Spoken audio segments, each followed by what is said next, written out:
সিনেমাতে গান গেল লাস্ট সুরঙ্গতে, গাছ ছুঁয়ে বলো, সেটা পুরস্কারও পেলাম সেটার জন্য। আর সামনে আরও অনেকগুলো প্রজেক্ট আসছে আর কি। অবন্তী স্মৃতির সাথে আমার একটা ডুয়েট গান, দেন হচ্ছে গিয়ে কোন আলাপুর সাথে একটা ডুয়েট গান, আরও অনেক প্রজেক্ট আসছে। আর মুভিতে কথা চলছে, নতুন মুভিতে গান করবো আর কি। এই তো আসলে রায়হান রাফি ইন্ডাস্ট্রিতে ঢোকার আগে থেকে আমার সাথে পরিচয়। যখন ওর প্রথম কাজ হচ্ছে আমার মিথ্যা শিখালি গানটা, ওইটা মিউজিক ভিডিওটা রায়হান রাফি করে, সেখান থেকে আমার সাথে পরিচয়। তো অনেকদিন প্ল্যান করা ছিল আর কি যে একটা মুভিতে গান করব, আর গানটা আগেই করা ছিল। ওর সুরঙ্গ টিমের নিশো ভাই, তারপর যারা যারা আছেন আর কি, সবাই গানটা খুব পছন্দ করে। তারপর গানটা এভাবে করে অ্যাটাচ হয় সিনেমার সাথে, আর এটা মানুষ খুব পছন্দ করেছে, ভালোবাসা পেয়েছে।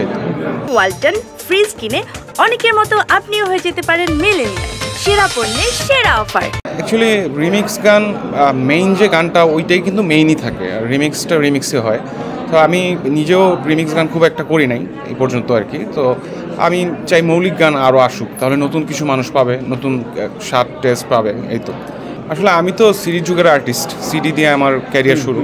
সো সিডি যেমন সেল করা হইতো, পোস্টার লাগানো সেই সময়গুলো আর কি।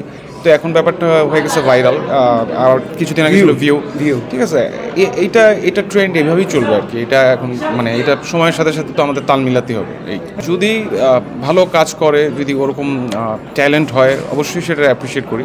আর যদি ফান বা ফাইজলামি টাইপের, কমেডি টাইপের বেশি করে ফেলে, তখন এটা আসলে মানে নতুন জেনারেশন তাহলে কী পাইলো, এটা আর কি আমার কথা।